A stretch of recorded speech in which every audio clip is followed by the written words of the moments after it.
6 months ago, Bella ended things with Jace like it was nothing. Like their 5 years together were just a placeholder until something shinier came along. She said she needed space, clarity, a future that looked different.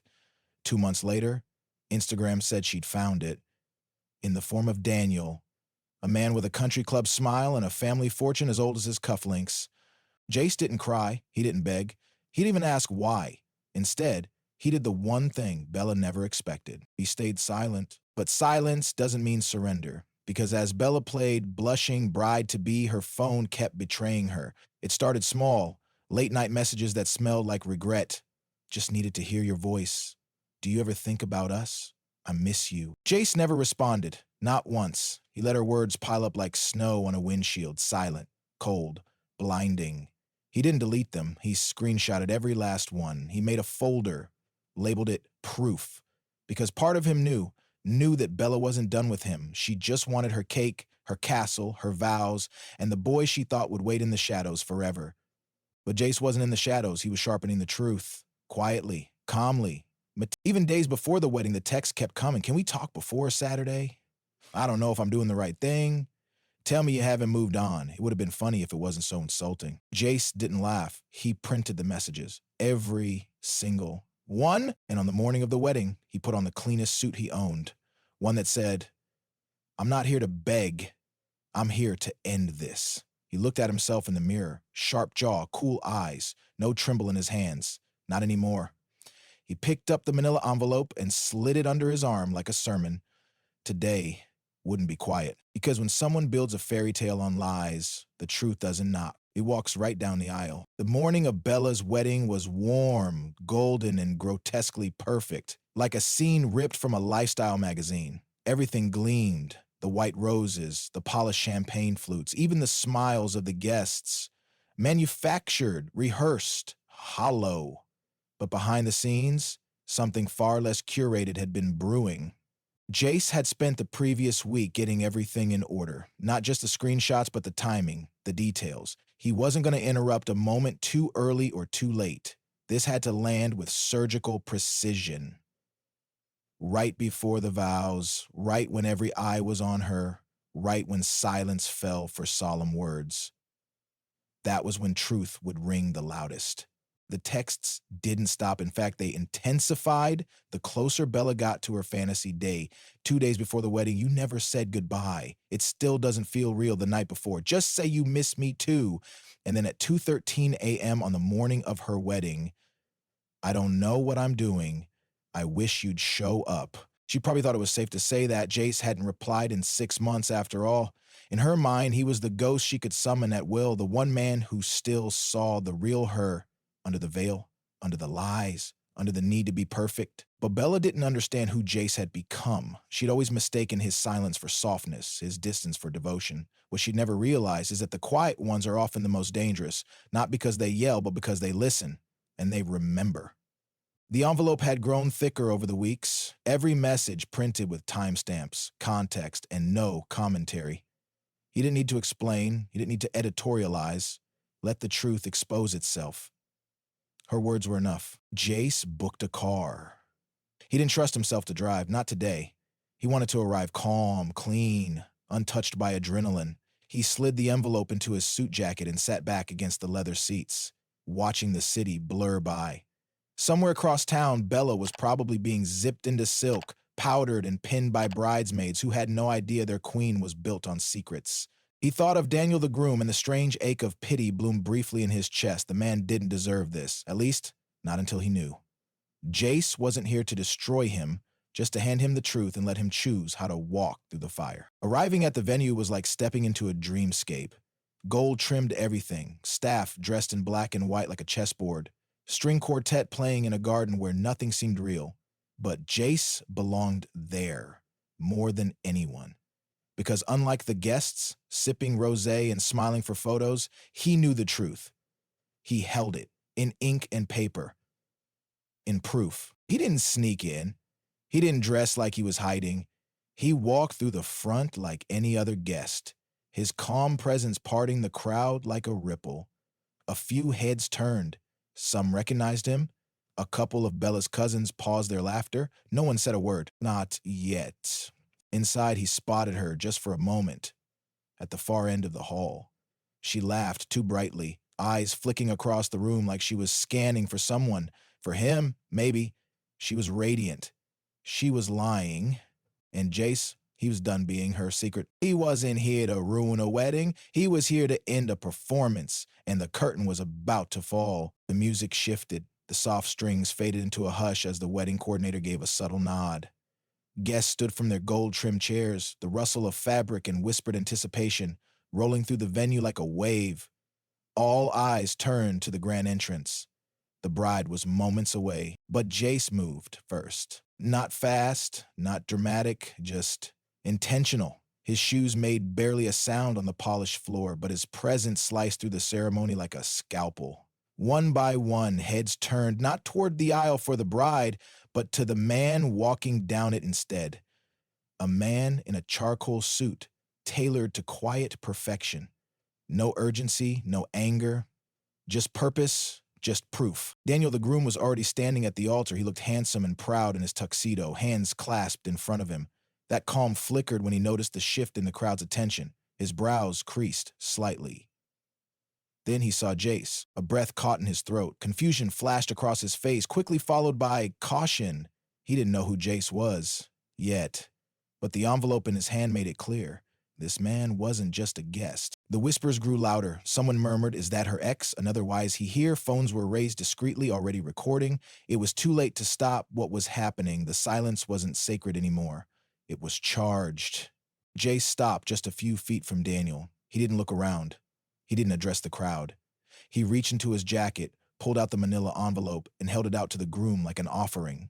For a second, Daniel just stared at it. Then without a word, he took it. Jace let go of the envelope and looked him in the eyes, not with malice, not with smugness, just clarity. Then he spoke, his voice smooth and steady, amplified by the stillness in the room. "She wanted to see me last night," he said. "Still think you're her only choice?" The silence snapped. A collective gasp swept through the venue like wind through trees. The pastor blinked. Bridesmaids exchanged horrified glances. Someone in the back whispered, "Oh my God." But it was Bella's voice, sharp and shocked, that cut through it all. "Jace?" She was at the top of the aisle, frozen mid-step, veil half raised. The smile she had rehearsed in the mirror a dozen times that morning was gone. In its place was pure, unfiltered panic. Her lipstick-perfect lips parted in disbelief. Her bouquet slipped slightly in her grip. Daniel opened the envelope. He didn't rush. He thumbed through the first few pages, and as he read, his face changed. First confusion, then understanding, then betrayal, slow and suffocating. He looked up at Bella, eyes wide and glassy, as if seeing her for the first time. Bella's breath caught. "Daniel, But he turned away, walked off the altar, walked past the guests, walked straight out of the ceremony without a word. The doors closed behind him with the finality of a verdict. Bella took a shaky step forward. "Jace, please." But he was already walking. He didn't stay to watch the damage. He didn't need to. He had said what he came to say, delivered what needed delivering. The rest was gravity. The rest was Bella's mess to manage. As he passed the guests, dozens of stunned faces, phones still raised, mouths half open. Jace didn't meet a single eye. He kept moving out the door, into the sun. The final act had begun, but he wouldn't be staying for the end. The silence that followed Jace's exit didn't just linger. It expanded. It filled every inch of the ornate hall like smoke after a fire. The moment he left, it was as if the spell of the ceremony shattered. The air had changed. The illusion was gone. Bela still stood at the head of the aisle, now a bride without a groom, her bouquet trembling in her hands. She was frozen in place, eyes locked on the doorway where Daniel had disappeared and where Jace had walked out moments before. Her veil hung crooked, catching on her earrings. Her perfectly applied makeup was beginning to crack beneath the weight of embarrassment, disbelief, and fear. Whispers turned into murmurs, murmurs into conversation. Guests leaned into each other, muttering theories, judgments, and shocked laughter. A few of Daniel's relatives stood and quietly made their way out, avoiding eye contact with anyone. The wedding coordinator frantically tried to salvage something, anything, but even the string quartet had stopped playing. Their instruments held awkwardly in silence. Bella finally moved. She staggered slightly, like someone dizzy with too much truth. Her maid of honor reached for her, whispering, "Bella, are you okay?" But Bella pulled away, her pride still battling her panic.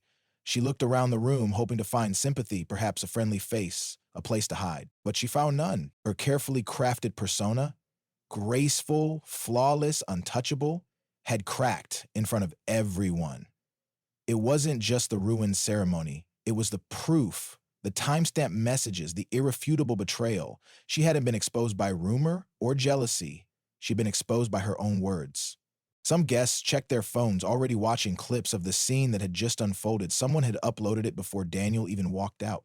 Bella's name was trending locally within minutes, the bride who begged her ex to come back the night before her vows. Bella looked to her father, standing beside the altar, stone-faced and quiet. She walked to him in short, stumbling steps.